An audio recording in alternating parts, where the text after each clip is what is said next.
Well, it's a little bit of a different setup today. So the restream is currently being occupied, and due to time stuff, we wanted to just get this out of the way. But Jesse Marshall of The Athletic has joined the Locked On Penguins podcast. I'm, of course, your host, Hunter Hodes. You can follow me on Twitter at Hunter Hodes. You can also follow the show's Twitter at LO_Penguins. Jesse, first off, man, how you doing today? Hanging in there. I'm tired.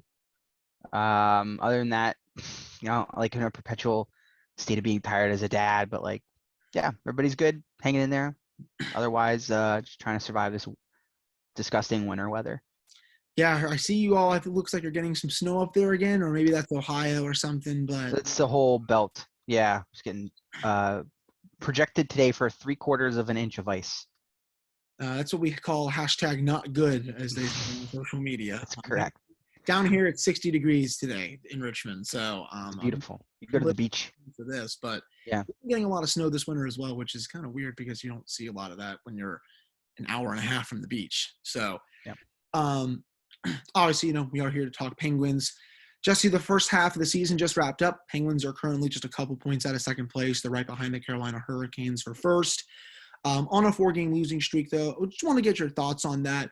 When you look at these 4 games as a whole, are you concerned about anything really with the team, or is it just, kind of like a bad slump? Because that's where I think I'm at. It's hard, I think, to wake up for some games against, maybe Seattle or Detroit when you're 16 points up on them for the 9th place team in the conference. Just, what are your overall thoughts on the first half and just, the slump here as well? Yeah, I'd accept that Hunter against Seattle, right? Or some of them, those West Coast teams, see a ton. I don't like that against Washington. I think that no matter what the situation is, you have to be up for a divisional opponent that is, a handful of points off of you in the standings and not playing particularly well, right? Let's be honest. I mean, I was talking to a couple of Caps faithful on Twitter that were expecting to lose that game 6-1. Just joking with me beforehand, that's how poorly the Caps are playing. And I think the Penguins made the Capitals for great portions of that game look way better than they are. So it's a consistency thing for me. It's a double-edged sword because on one hand, the team is good enough that they could play for 25 minutes and win, right? They could be that good in that window of 25 minutes that they're unbeatable almost. Then no matter what they do for the rest of the night. But sometimes, again, that doesn't always work. Playing 25 minutes, sometimes you don't get away with it, right? And I think that's the consistency aspect to it is what is sort of baffling to me because I think they're good. I think they're a good team, proven they're a good team. They're, peripherally, metrically speaking, on the outside of the upper tier of cup contenders. So I think of you look at that upper echelon of cup contenders, the Penguins are at the bottom of it. But that's all well and good, and it's a veteran team that knows the difference between, a game on Valentine's Day and a game on, tax season. There's a discernible difference there, but it's a habitual thing for me, and I don't like that some of the habits that get formed. I know it's probably driving Mike Sullivan crazy, but I think it's just as easy as closing things out and playing a full 60. They let their foot off the gas. They get away from the system. This system is super effective, and it works great. When you have the tempo, when you have the forecheck, when you're up ice and you're harassing their team. The moment you take that element out of it, it's like mashed potatoes. It's plain mashed potatoes. It doesn't work. It's bland, and I think that's the element that's been missing is that up tempo, keep the foot on the gas for a full 60. And it's hard to get buy-in for that. It's an exhausting system to play. I know it's probably demanding on the players. But I think that, you got to find a way to stay engaged for the full gamut of the game. Yeah, I would agree with that. I mean, the Washington game, they made their worst looking power play actually look competent, which was really weird because I saw a stat coming into this week. I think this was from Japers Rank of SB Nation. Excuse me. Their power play, I think, was 5 for their last 58. Going this week. And they made that power play look like it was one of the top 5 best in the league. And it's weird because the PK has been playing so well. I don't know what is going on with my coughing today, but it was just, I didn't really understand that. You look at their lineup as well in that game. Their bottom 3 lines were not good. I mean, Nicholas Backstrom is still a great player, I think.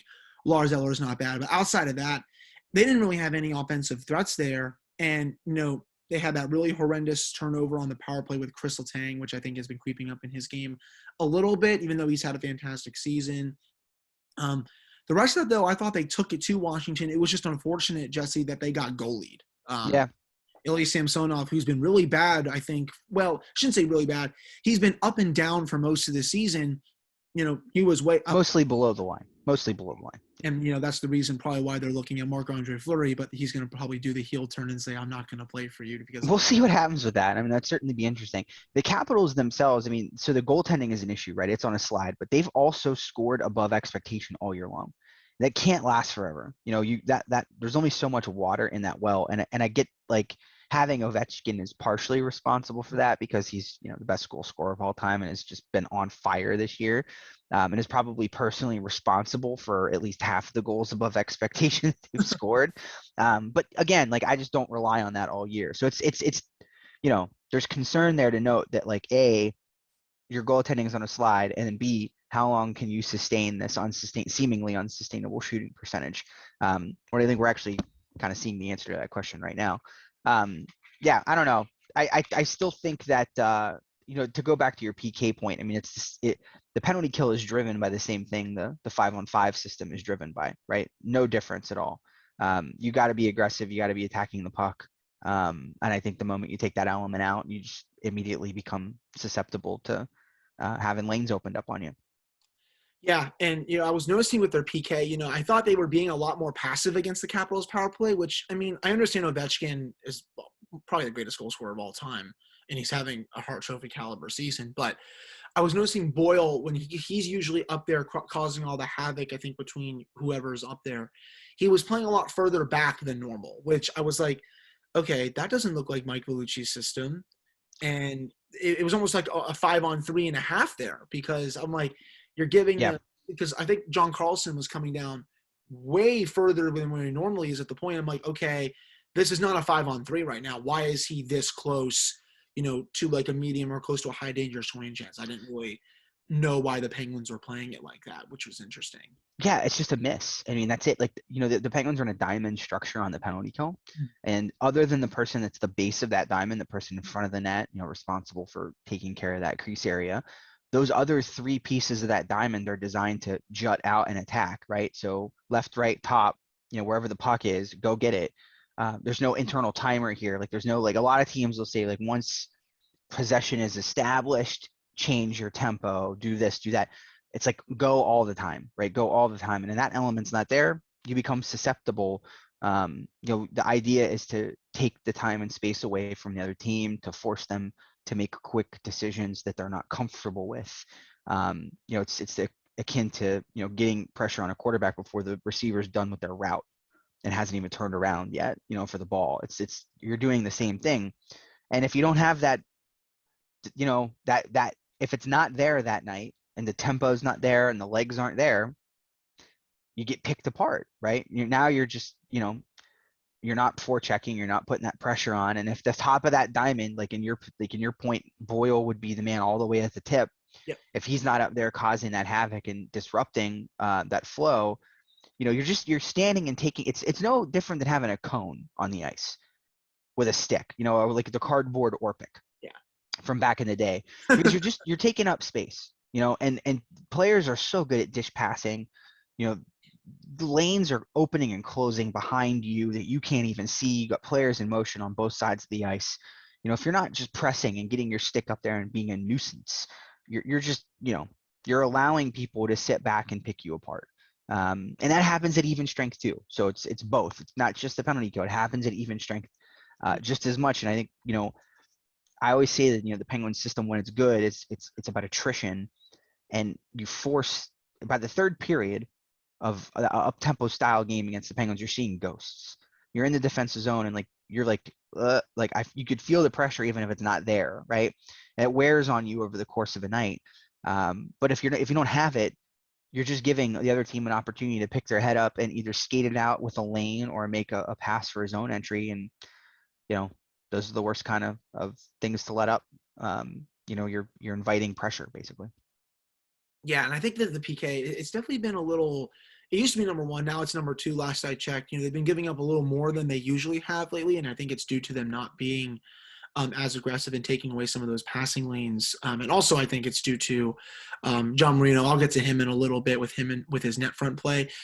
Speaking of the other special teams unit, though, Jesse, I mean, wow. Complete 180 from where they started for the season. I know Evgeny Malkin was not there. Sidney Crosby had to miss a good chunk just, due to COVID, a couple other stuff. But, ever since Gino has come back, since January 1st, they were tied for the league lead with 16 power play goals with the Colorado Avalanche, and they've been just a machine lately. They're going to be hard to beat, I think, in the playoffs. But I think with that one, I'll get your thoughts on this as well. I really noticed that their zone entries seem to be so much cleaner. I know the drop pass, what they normally do. Sid has been able to carry it into the zone a lot easier. And then they were able to set it up. I know Chris Letang has had, the turnovers at times, but, they still haven't given up a lot of shorthanded goals this year. But, having Malkin back on that right half wall, it works so well because, now the opposition has to account for him with his Geno bombs, and it's not just Sid down low and then Letang up high or, wherever they want. And you have to deal with Guentzel in the slot because he can pick you apart from wherever. This unit I think is becoming a problem for the league with how they're getting to the high danger areas and finishing. Just what have you been seeing with the power play? Just what has basically been making it just go full steam ahead lately? Yeah. So first of all, I mean, you nailed it with Malkin and just needing to respect that shot. I mean, the bomb is real, and he unleashes it with a great deal of regularity. I think that, he's an underrated puck distributor too. Forget the zone entry stuff. I think just his ability to effectively distribute the puck to teammates, to create chances all over the place. That's a critical part to his game. Jake Guentzel, among some of the elite players in this league, with regards to his ability to create high danger passes at 5-on-4 play. The data from Corey, the shutdown line data, the all 3 zones data, is really friendly to him. Not only in his setups, but just the raw number of shots that he takes on the power play. He's up there with, there's just some major heavy hitters that are surrounding him. Kaprizovs and Kuznetsovs and a lot of traditional, really good, I think, power play guys. But I think he also is really the straw that stirs the drink. And I think that the sort of umbrella style that they play, Hunter, is about lanes, and I think it's about puck distribution and being able to go side to side for a one-timer. Being able to utilize whoever it is you have in the middle of the ice in the slot. They don't take a lot of shots from the point, which actually I think is great, and it minimizes some of that shorthanded opportunity against. I think that Chris Letang in particular has been pretty good about taking some off of his shot this year. I mentioned a couple times, I think, on Twitter that he's, if you notice, I think he's hitting the net with a lot more regularity this season, and he's giving you little quarter or 1/8 slappers, really, where he's not winding up all the way and more looking for a deflection or a pass off the pad. I just think it's more controlled. At the end of the day, this thing only goes bad. It really only goes bad when everybody stays stagnant. When you get all 5 people staying in one spot with no movement, they could get bullied. They just get bullied around and shoved up the ice, essentially, right? And that's what happens. So I think for me, as long as they have their feet moving and there's the parts are, there's switching occurring and the puck cycling, they're in good shape.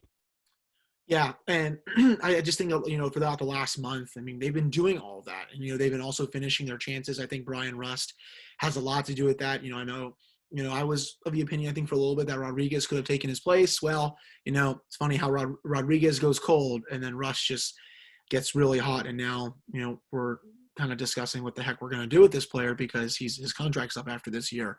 And it's a big discussion. I'm going to get your thoughts on that later on this episode. We still have a lot more to get to, including, again, the play of John Marino. Of course, more Jake Guentzel talk because what he's doing, I think, is ridiculous as well. And I think we'll go into a couple of fun topics as well. Just, it's never too early to talk about, potential playoff opponents, but, yeah, we'll get to that a little later on because the East is basically, I think, locked up at this point. Not a lot of parity. especially with the Islanders losing last night. That was I think they're cooked at this point. It's gonna be tough. Yeah. But before we do that, though, BetOnline has you covered this season with more props, odds, and lines than ever before as football continues its march through the playoffs with the Super Bowl coming up in just a couple of weeks. BetOnline.net remains the best spot for all of your sports scores, podcasts, and news this season. And it's not just football. They have pro and college hoops, NHL, boxing, UFC, etc. Don't wait to take advantage of all the new amazing offers available for the 2022 season. That is BetOnline, where the game starts. All right. Welcome back to this episode of the Locked On Penguins podcast. I'm your host, Hunter Hodes. Remember to follow me on Twitter at Hunter Hodes. You can also follow the show's Twitter, LO_Penguins. So, Jesse, I think the big elephant in the room for a lot of people in the Penguins fan base, whether, I see it on social media and I listen to, some radio or podcasts or anything like that. And yes, I do listen to other podcasts than my own. If I listen to my own podcast, that just makes me look like a weirdo. But, John Marino, Jesse, I think this is strictly my opinion. I think this is the worst hockey I think I've seen him play. He's not anywhere close to where he was during his rookie season. Last year, I think he was okay. He played with Pettersson. The underlying numbers were pretty good, especially defensively. I think that was basically their shot suppression period where they could put out there against any opposition and they would get the job done. This year, it's been anything but that. Pettersson has been really good, but it's been Marino that's really struggling. His offense is not there. His play in front of the net. A lot of people roasted Pettersson for that. Never really understood where that came from because he was always pretty decent in front of his net. But it's Marino, I think, where their criticism is warranted. I've seen people call him soft, and I hate throwing that term around just because of, old-time hockey and stuff like that. But I do think that kind of applies to him at times just because he is a bit weak in those areas. And I just think also defensively in other spots, he makes the wrong read a lot more now. What have you been noticing? And, how can Marino fix this? Because, Jesse, 5 more years at $4.4 million per. I mean, if he keeps this up, that's going to look like a bad contract. Yeah, I'm going to defend him a little bit, though. Okay.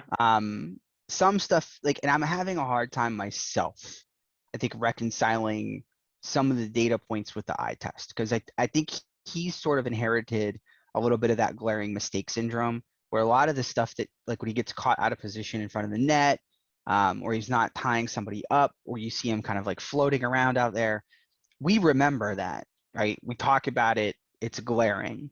But he's doing so many other good things behind the scenes that it almost like, I don't know that their mistakes are as frequent as we might think they are based on what we see. So like a couple of points I was looking up this week and just overall, right? So like numbers wise, I think from a shot, expected goals, scoring chance perspective, everything's very normal for him. It's like almost like he's the baseline, relative to the rest of the team. He's not plus or minus in any one extreme area. It's kind of just like he's almost like your baseline average. Everybody's playing off of him. I think micro data wise is where he shines in puck movement specifically. It's really difficult for players to gain the blue line against him forwards. He's been unbelievable this year at maintaining his business on the blue line with gap control and preventing zone entries is really what I'm saying. It's not a player. He's forcing a lot of dumps. Okay, now let's take that to the next level because forcing a lot of dumps, that you generally prefer that, but he's also retrieving those dumps successfully and turning them into zone exits better than anyone on the team. So not only is he forcing the other team to dump the puck in on him, he's then retrieving the dump, turning around and making a play to a forward at a high rate. We don't talk about this stuff because we don't see it. We see it, but like it's not as standoutish as like completely floating around in front of the crease and not marking anyone. Like if you see two things in a game, you're more than likely going to talk. All of us are more than likely going to talk about that one. For sure. The total whiff there. So I think the data suggests he's got to be better in front of his own net. 100% agree with that. But I think from a breakout perspective, generating offense off his stick, getting the puck out to people who can generate the offense, and just sort of like being a custodian of the blue line. I think both the data and the eye test say probably arguably setting the bar there on the team, like outpacing Letang in a lot of these metrics in terms of zone exits. So there's value there, right? With to reconcile it with the areas he's not been great in. I think it all comes down, and I asked people on Twitter, I said, like, what's your John Marino grade? Where are you at on him, performance wise? And a lot of people are like, yo, honestly, C, like that's about where I'm at. Like, I gave him that. I think I gave him like a C or a D. I might have been being a little too hard on him. I think I've just noticed a lot more. well, I don't know that you are though, because like your criticisms are valid, right? Oh, So I don't think you're not barking up a tree out of nowhere. Like these are all things that are actually taking place and happening, right? We know that for sure. I think overall, there are more things that he does peripherally that we collectively don't notice, than things that he kind of than the opposite is what I'm getting at. So I think that there's a Marino effect at play here, in both directions that kind of equal his performance out on both sides of the scale. There's a lot of good, there's some not so good, and I think at the end of the day, all things are kind of equal. yeah, and the thing is, I know the talent is there. We saw it his rookie season. He was probably going to be close to a Calder Trophy finalist had he not broken his cheekbone. Last year, got close to back to that level, was playing pretty well, and then this year, just I think a C grade for him is fine. Like I said, that's probably what I voted for. I think I've also probably just noticed maybe the negative more than some of the positive, just because maybe I know I'm not noticing some of those positive zone exits and always forcing the opposition to dump it in as much as I would like. So I'm probably gonna train myself to keep an eye on that more. Now of course that you mentioned that with how he's been really good. But like if you look at who he's playing with, I think that the coaching staff, pretty much for the most part, Hunter's done a good job of balancing his strengths with his weaknesses in terms of who he's playing with, right? I really do think that there's been, that's been a good balance that they've had to strike. Yeah. So I think overall, as long as I think you can keep him, alongside somebody who's maybe their strength isn't moving the puck as much, right? Maybe they're not as great at that and they need some help there. Maybe they're a little bit better defensively. That I think that works.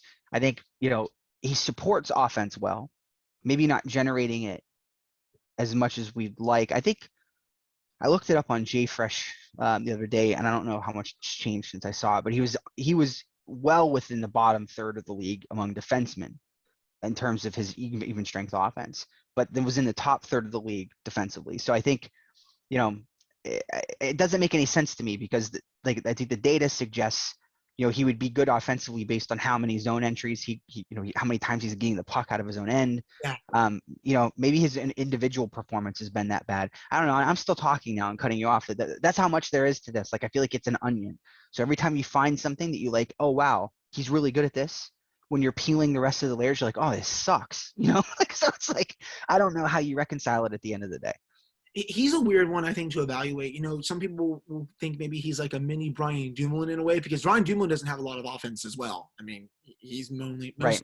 for his defensive ability. He'll contribute a goal every now and then, and usually it's in a pretty big game in a pretty big spot, knowing him. But, with Marino, the one thing I wanted to see from him, Jesse, is to get his offensive game at the next level. And now we're in year 3. And, I'm not really seeing that as much from him at the blue line. I feel like when he runs the second power play as well, right? Yeah, that's been the big thing, is that he's been a net negative to me on the power play. Yeah. Just not enough. Yeah.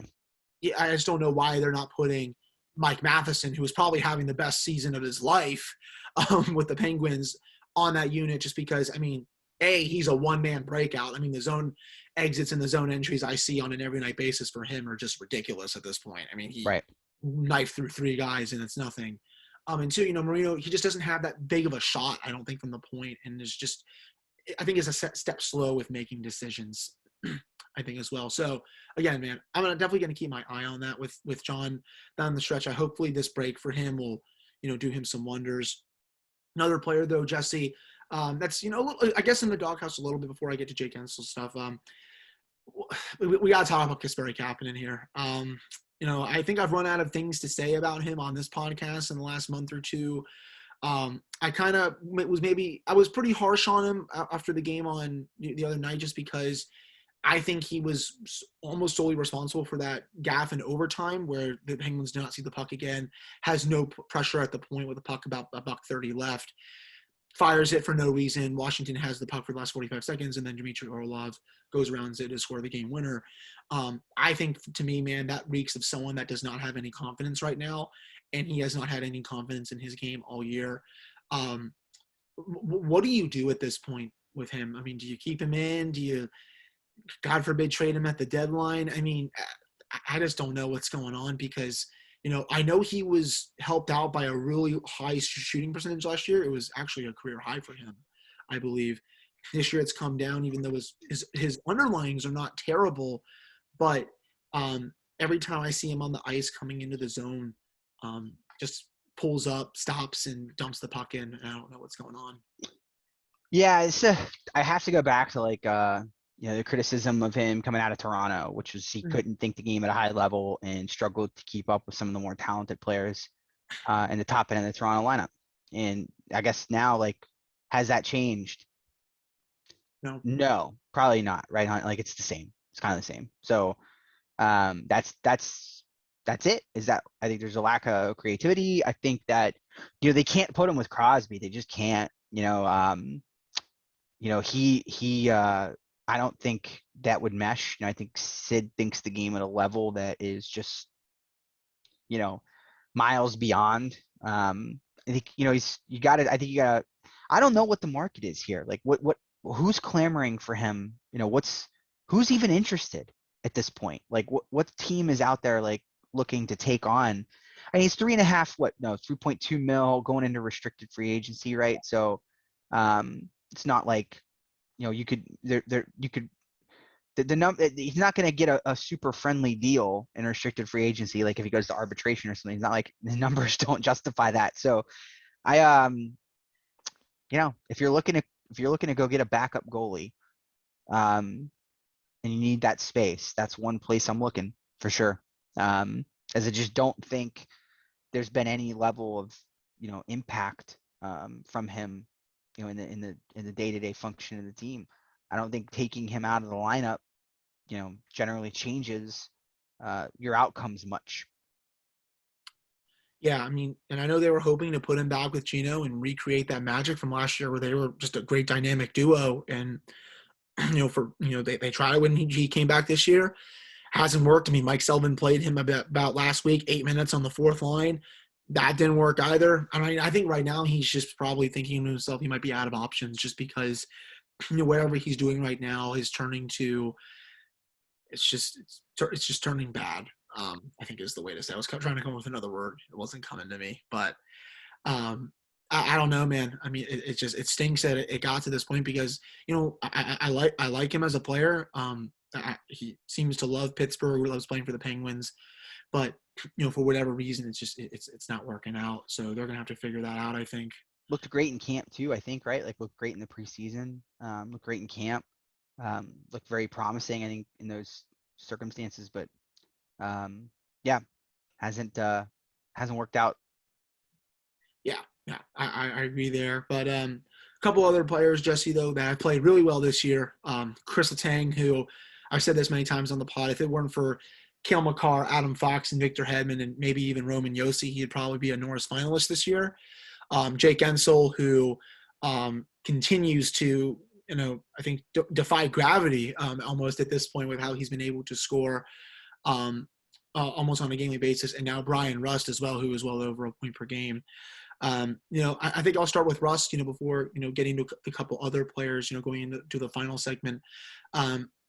Jesse, this is a tough decision. I mean, guy's a free agent. They still got Chris Letang and Evgeny Malkin to sign, and those two take precedence over Bryan Rust, and I know how important he is to the team, but I just don't know how they're going to make that work. I mean, at this point, he's probably asking for at least 5 times 6.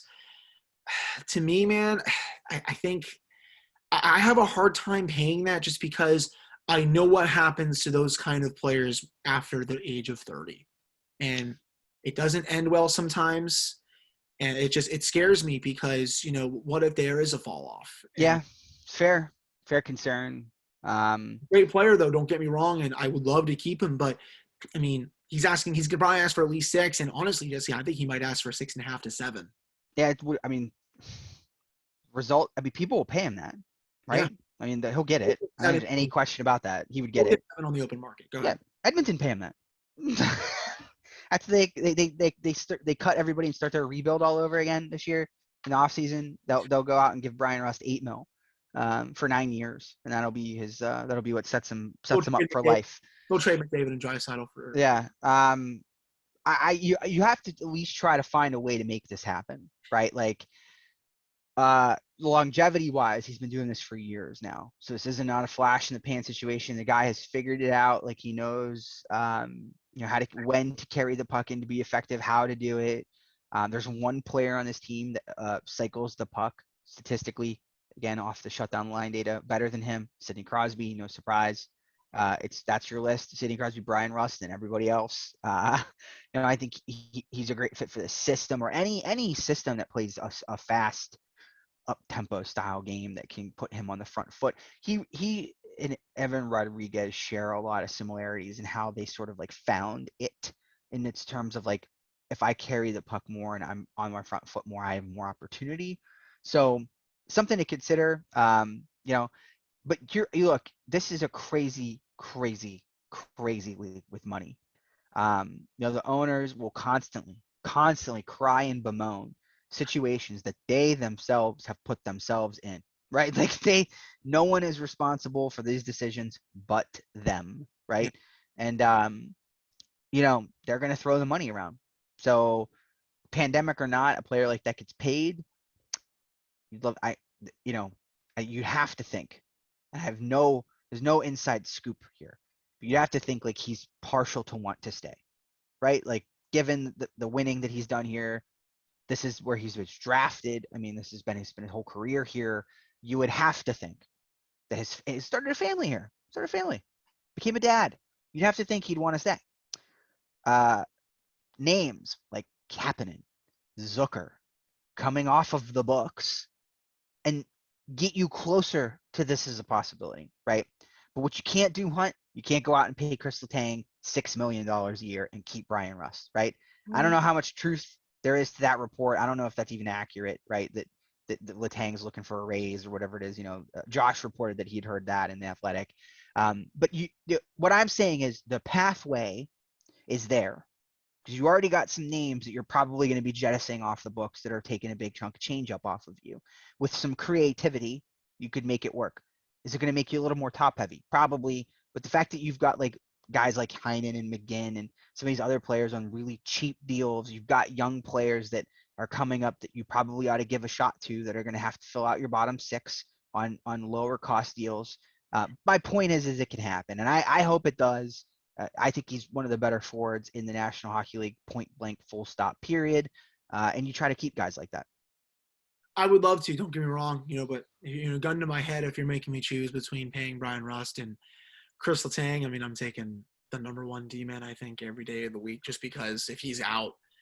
Depends on I got to do it at the right cost. Yeah. I think you got to be fair, because, Letang, I think, I get his point. If what that report says is true, you have a guy who's at the end of his year and is looking to make good on his ability and what he has left. This will be his final contract, I would think. Outside of a team giving him a 1-year deal to come back and play in some capacity, a la Sergei Gonchar, right? Like late in his career in Dallas. Sure, maybe, right? Like, that's possible. I could see that. This is the last one he'll get paid on, Hunter. This is the last one he'll get paid on. So, the Penguins are just in absolutely no position to do that. And I don't know that he's in a much of a position to demand it, given the fact that they have Pierre-Olivier Joseph, who, they feel very good about and they think could step in and move pucks like crazy. So we'll see. It's got to be fair. Yeah, I mean, I've thrown out, out there, 5 times, 7 something for Letang, 4 times 7, 4 times 8 if they wanted to, though that would be, it's tough because I see the pros and cons to it. 8 million with where he has age-wise, he can fall off any time, right? I mean, but this is also, I think, one of the most conditioned hockey players in the league and someone who is a freak during the offseason. So, I mean, I personally think he would be okay. And, I mean, I would still rather pay him and Gino than let Russ walk, because, I mean, there is a good free agent class out there. That's the thing. But will they have money for that? Probably not. I mean, No. Yeah, probably not. No. People been throwing out a lot of names out there that are starting to hit the market. I'm like, you people don't realize that the Penguins. When was the last time they were really involved in a free agent class? I mean, Jim Rutherford was here for however many years, and he didn't really, outside of the stupid Jack Johnson deal, he didn't really do too much in free agency. Okay, maybe Matt Hunwick, but whatever. But he didn't really go out and sign a big fish. I guess is the point I'm trying to make, and I don't think Ron Hextall would do that either. But for we still have a lot more to get to for our next segment. We're gonna go into the discussion about Jake Guentzel, of course, Chris Letang season, and of course a couple of other things as well. But before we do that, you can save time and money when using Rock Auto. Why should you choose to spend 30%, 50%, even 100% more for the same parts from a chain store, or car dealership? Rock Auto is a family business serving do-it-yourselfers for over 20 years. The prices are reliably low for every customer. They have everything you can need, from brake parts, tail lamps, motor oil, and even new carpet. You can go explore their easy-to-use website today to find the solution to your auto part needs. You can go to rockauto.com right now and see all the parts available for your car, truck, and write Locked On in their How to Hear About Us box so they know we sent you. Amazing selection, reliable low prices, all the parts your car will ever need. That is rockauto.com. All right, we're back here on this episode of the Locked On Penguins podcast. I'm your host, Hunter Hodes. Remember to follow me on Twitter at Hunter Hodes. You can also follow the show's Twitter, LO_Penguins. So, Jesse, as I alluded to, Jake Guentzel, he's been a freak this year. I'll always say this: you give him the smallest bit of space. Good night, Irene. You're cooked. You don't even need to give it to him. He'll find it. He'll take it from you. I think that's the big thing. Yeah. He's like a poltergeist in the sense that, he's just a ghost. You can't see him, and he loses himself in the flow of the play and the lanes. He goes the reverse direction of everyone else so much that you're not paying attention. If you're a defenseman, your job's playing the foot. You're not paying attention to the guy that's skating away from you the opposite way. But he's looping around to come back in unseen and strike. And his dad's a coach, man. That's really it. There's not a whole lot else that I think you could say about Jake Guentzel other than his dad is a really good hockey coach, and it shows. I think he spent all of his life probably absorbing information from his dad, and man, does it comes through on the ice, because all of this stuff is it's just a coach's dream. You want players that do this kind of thing, and not to take credit away from Jake, but I feel like that influence plays such a big role on the way that he plays the game, because it really is so sneaky, and he's never, dating all the way back to, where he came from, he's never been the biggest player on the ice. He's always been a little smaller, a little undersized, and has had to find creative ways to get to that space. So I think that in and of itself prevents a whole nother aspect to it.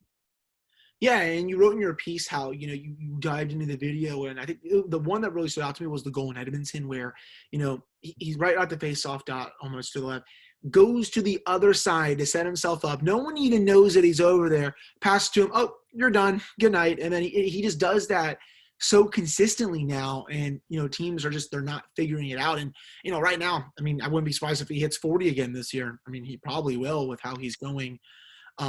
He's on one of the best contracts in hockey. He's just a perfect fit with Sid. I have to mention, Hunter, real quick. Yeah, go ahead. Before I forget this, because I'll forget it. No worries. If you think, remember, there was a time, and I'm not going to call anyone out by name. There was a time at the beginning of the season where a lot of people were like, "Where's Guentzel at? He's not scoring." Blah blah blah. And a lot of us kept saying, you and me both, that he's drowning in scoring chances. He's drowning in them, and it's gonna be a matter of time. Aggression, baby.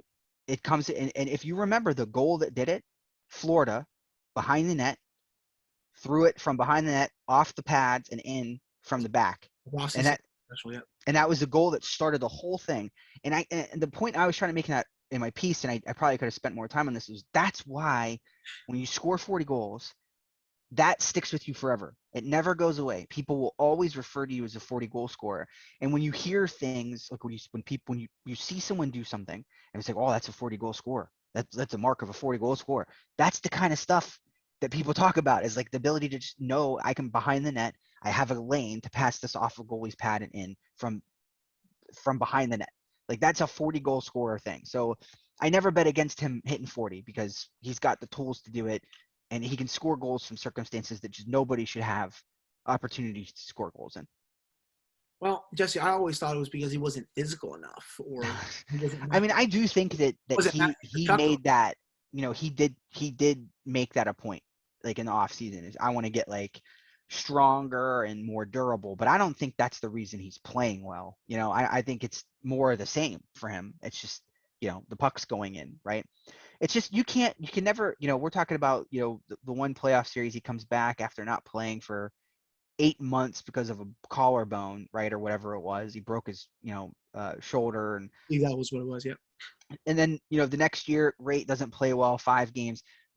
It's just such a small sample size. It's such a small sample size. Then you got people in the offseason saying to trade him for Matthew Tkachuk, and it's just like, what are we doing here? Yeah, he's one of the top, in my opinion, easily in one of your top 10 pure goal scorers in the National I Hockey had him League. top five. That's just me. Yeah, you can't. They don't grow on trees. So you're giving it up. You better be able to go find it somewhere else. Yeah, I would agree with that. He's not a product of Sidney Crosby. That take is hogwash. He can do this with literally anyone. And, I'm glad to see, I think Jay Fresh put up a graphic of just how good he's been this year with one of his players' cards. And I'm glad that, I think more and more people are starting to take notice of how good he is and how good he's been ever since coming in to the NHL. Also, before I forget, Jesse, Chris Letang, what have you noticed from him this year? Because I think for me, this is the best hockey he's played since 2016. He's at that level, if not a bit higher. I know their turnovers on the special teams have crept into his game a little bit. That's been the result of, I think, 2 goals in the last week, 10 days, if I recall correctly. I don't really like. I think that's just him being, what he is. He's sometimes a high risk player. He sometimes tries to do more when he should do less, but he's a gifted player, so he's going to take a lot of risk at times. I get that. I think sometimes, maybe he should keep it a little more simple, but a lot of other times this year, he's always made the right read or the right play. So, just what have you overall seen from him where it's like, wow, like it's ridiculous that he's doing this at, in his mid-30s. Yeah, so I think it's just a more tempered game, right? It's a little bit more even keel. It's less risky. I think it's more in line with, I think, what his relationship with Todd Reirden has been historically, and how the two of them have kind of performed, I think, in sync with each other. I think that, like, analytically speaking, and looking at the data, it's probably not as great as we've become, used to peripherally.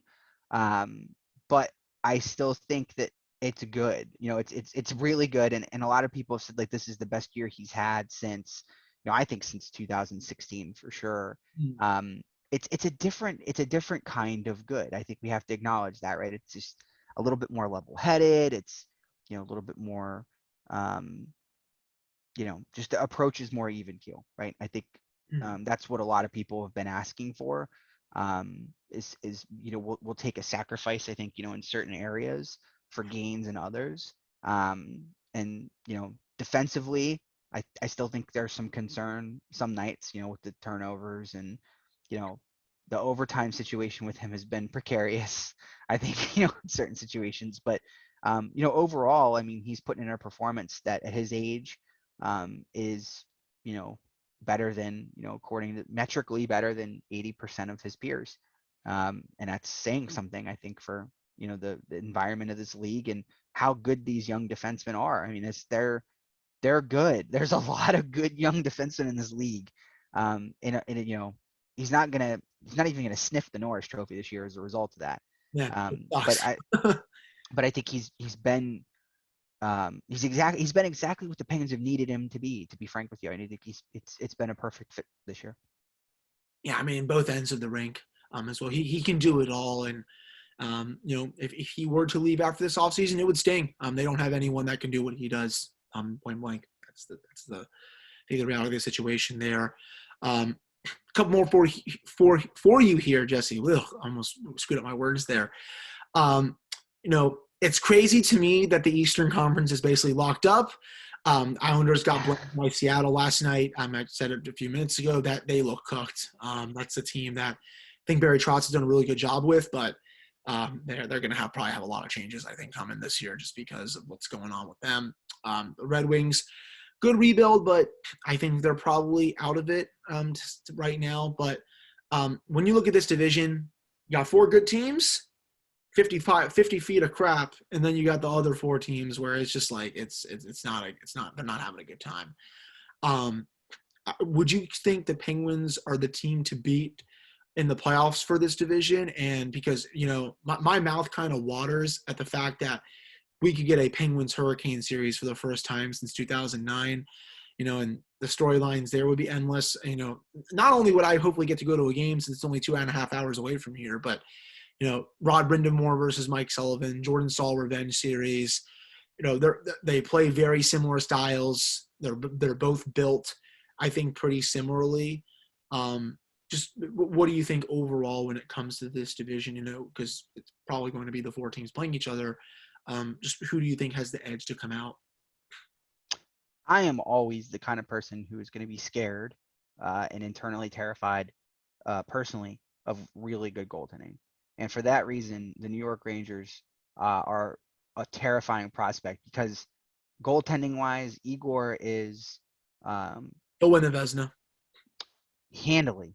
Yeah. There's no goalie in the league better than him with regards to high danger shooting opportunities. Just not. And I hate that. If you're a Penguins fan, you're probably like, ugh, this is like, it's just that, that's what's outed them, right? That's what's bounced them in the past is like good. The Rangers aren't very good defensively, but teams that either have really good defense or really good goaltending, right? That's normally the kryptonite for the Penguins. So that's it.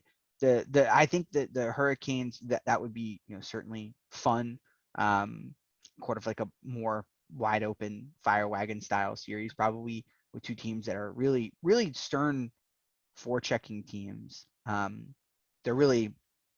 They share a lot of fundamentals, I think, in that sense. But I spoke on the Capitals earlier, right? I don't know, man. There's something over there about that. Yeah, I don't buy it. I think they've outplayed their performance for a large part of the first half of the year, and it did eventually finally come up and catch up with them a little bit. So yeah, I mean, Carolina is very good. I would go with them, right? Like as far as like a raw option as far as who you probably want to avoid in that first round. Yeah. But then at the same time, like the Rangers are kind of in that same boat because they're goaltending. So Carolina is probably the better of the 2 teams. The Rangers, I'll also mention just based on voodoo. The Rangers, it's funny because they have some of the worst underlying numbers. Their expected goals per 60 is bottom 5 below Ottawa. Their shot attempts per 60 for Corsi are well below bottom 5 as well. They are carried by him, a Norris Trophy defenseman, a Hart Trophy contender in Artemi Panarin, a somehow 30-goal season from Chris Kreider, which came out of nowhere, and then Mika Zibanejad. The rest of that team is just, I mean, I don't mean to be rude here, but, bad. Capo Caco struggled, like, Lafreniere, not yeah, the hype. yeah.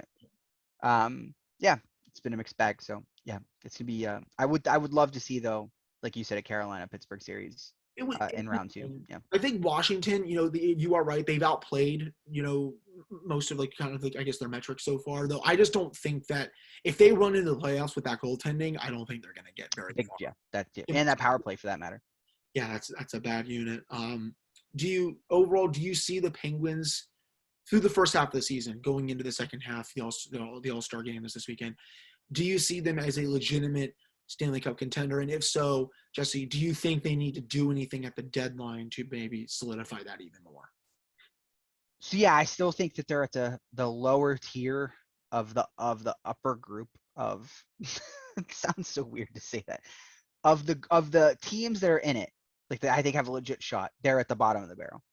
Like to get there, I think they probably need I would love some more reliable forward depth, like with some experience to it, but more than anything a backup goalie, because I think what you're seeing now from Tristan Jarry is more burnout related than it is anything else. Last few starts, he's looked gassed and he's given up goals that I haven't seen him give up this year. And so I'm not worried about him if you can get him some help. And I'm also not at all assuaged by Casey DeSmith's last performance. I know it was really good, but that's just one. It's one performance. It's got to there's I need 5, 6, 7 more of those before you start to feel like the ship's been righted. You know what I mean? It's just that's a flash in the pan.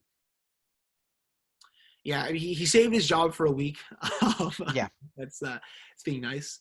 That glove save, it's funny that because that's probably the save of the year for all the. Oh, absolutely. Yep. It's crazy that Tristan Jarry does not have the save of the year, even though he's played like a Vezina finalist. And I guess I'll also end with that, Jesse. I think right now he should be a Vezina finalist with how he's played. I mean, no one in their wildest dreams would have predicted him to play like this. I mean, I was someone who was potentially ready to move on after that Islanders series. He comes back. Obviously, I think Andy Chiodo has had a lot of help with this, but he's been more aggressive, and this is just a completely different goaltender. And I think I definitely agree with you that these last few starts of the last week and a half, he's gassed. He's given up goals that he hasn't given up all year. It's definitely, I think, more fatigue, and he hasn't had it. And, he's allowed to have some of those starts. All goalies do. Freaking Andrei Vasilevsky, who's probably a top 5 player in the league, he has those at times. It's fine. I think he's the only goalie that started more than Tristan this year. So I definitely think they do need to get him some help. And just overall, man, what a season he's had. Yeah, I mean, the option, not the option, but the opportunity for him to fall flat on his face from what happened last season was there, right? 100% was there. I think a lot of people almost expected it. Like, it's almost like there was no question that was what was going to happen. So, I mean, you can't be anything but encouraged. I know a lot of people have said, like, I'll believe it when I see it in the playoffs, and they said, et cetera. Like, I understand that. I respect it, right? I get it. I think just overall, like, don't miss out on good stuff happening right now, right? Like, this is an exciting run. Enjoy it. I think there's a lot of good stuff happening right now. Yeah, and obviously, Jesse, the big test will become playoff time. Will he get over those demons? And that's, I think, where you really write your redemption story. 100%.